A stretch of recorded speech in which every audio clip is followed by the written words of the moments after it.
नमस्ते दोस्तों। आज मैं आप लोगों के साथ एक केस शेयर करने वाला हूँ। इस केस के दौरान मैं कुछ आपको रूब्रिक बताऊँगा।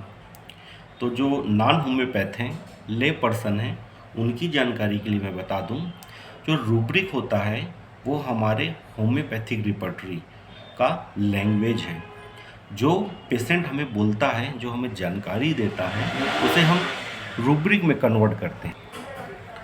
तो यह जो रूब्रिक होता है, यह हमें हेल्प करता है मरीज के लैंग्वेज को एनालाइज करने में कि वह क्या बोल रहा है।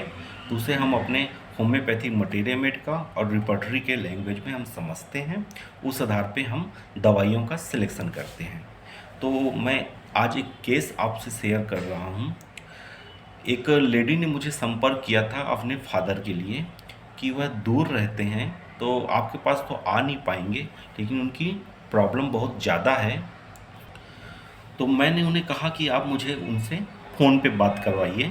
तो यह जो केस टेकिंग हुई, यह फ़ोन पे थी। तो यह एक लगभग 55-60 साल के बुजुर्ग थे, जिन्हें पाइल्स की समस्या थी और पिछले 1 महीने से उन्हें स्टूल के साथ टॉयलेट करते समय ब्लड जा रहा था, जिसको लेके यह बहुत चिंतित हो गए थे, क्योंकि दवाइयाँ भी काम नहीं कर रही थी। तो जैसा मुझे उनसे बात हुई फ़ोन पे, वह मैं आपको बता रहा हूँ। जैसे ही मैंने उनसे फ़ोन पे बात किया, उन्होंने कहा कि बहुत खून जाता है और पिछले 1-2 महीने से जा रहा है, दवाइयाँ भी ले रहा हूँ। अब ऐसा लग रहा है कि दवाई भी कोई काम नहीं कर रही है, पैसे भी व्यर्थ हो रहे हैं और मैं ठीक नहीं हो रहा हूँ। कई दिन से ब्लीडिंग हो रही है। तो मैंने कहा, इसको लेके आपको चिंता क्या है? अरे चिंता यही है कि दवाई ले रहा हूँ, कोई ठीक नहीं हो रहा है, कोई मतलब नहीं दिख रहा है, कोई फ़ायदा ही नहीं हो रहा है, कुछ हो ही नहीं रहा है, खून बंद नहीं हो रहा है, 3-4 दिन से खून जा ही रहा है। बोला क्या? मैंने पूछा क्या लगता है आपको? तो उसने कहा, ऐसा लगता है अब मैं नहीं बचूँगा, मर जाऊँगा, कमज़ोरी लगने लगी है, थोड़ा दूर भी चल नहीं पा रहा हूँ, बैठे रहता हूँ घर में, बस मेरी तबीयत ठीक हो जाए साहब, यह खून बंद हो जाए, सब ठीक हो जाए, मुझे ठीक कर दीजिए। फिर आगे मैंने पूछा कि ठीक है, ऐसे में आपको लग क्या रहा है? तो उन्होंने थोड़ा चिड़चिड़ाते हुए जवाब दिया, अरे तबीयत ठीक हो जाए बस, मुझे ठीक कर दीजिए, यह खून बंद नहीं हो रहा है, बहुत चिंता लग रही है।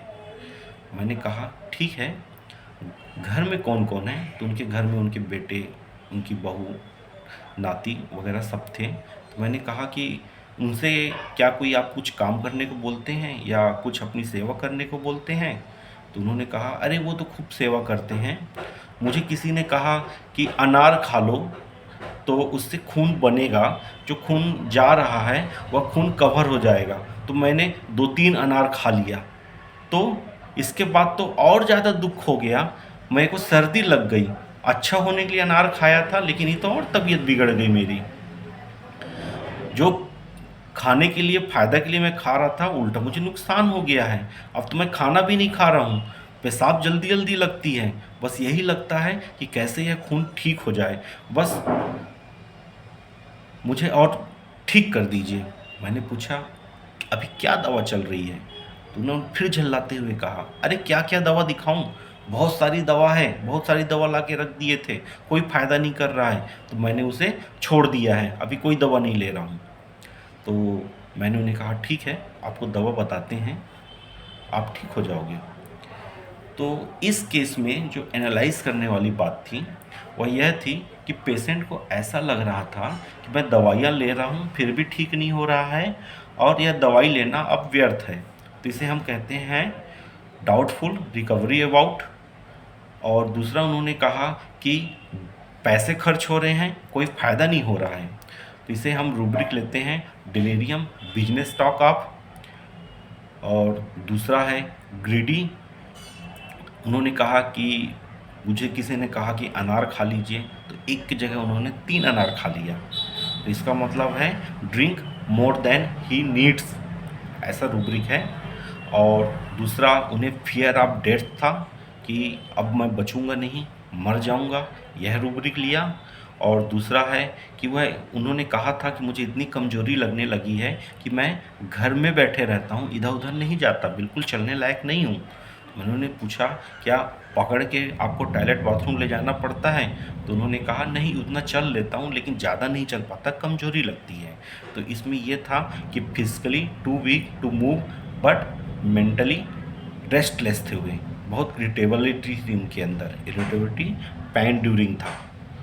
तो यह सब देखते हुए मैंने उन्हें आर्सेनिक दिया। आर्सेनिक देने के बाद कुछ दिन बाद, 1 हफ्ते बाद उनकी बेटी का फ़ोन आया।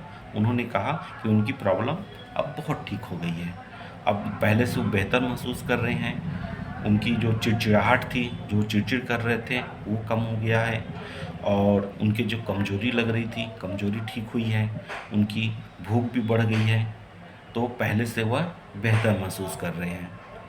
तो दोस्तों, आपने देखा कि दवाई देने के लिए किस तरीके से हम मरीज़ के लक्षणों को एनालाइज़ करते हैं और उन्हीं के आधार पर हम दवा देते हैं। तो जब मरीज़ के संपूर्ण टोटलिटी के हिसाब से उसके लक्षणों को देखते हुए हम दवा सेलेक्ट करते हैं, तो वह दवा बहुत अच्छा असर दिखाती है जाके मरीज़ के ऊपर और उसे ठीक कर देती है।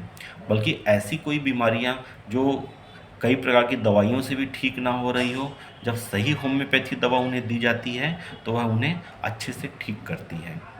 तो दोस्तों, उम्मीद है कि आपको यह केस बढ़िया लगा होगा। आप अपना फीडबैक दीजिए, रिव्यू दीजिए, कमेंट कीजिएगा और यदि कोई जानकारी हमसे आपको लेनी है तो आप शेयर करिएगा, हम आपको पूरी जानकारी देने की कोशिश करेंगे।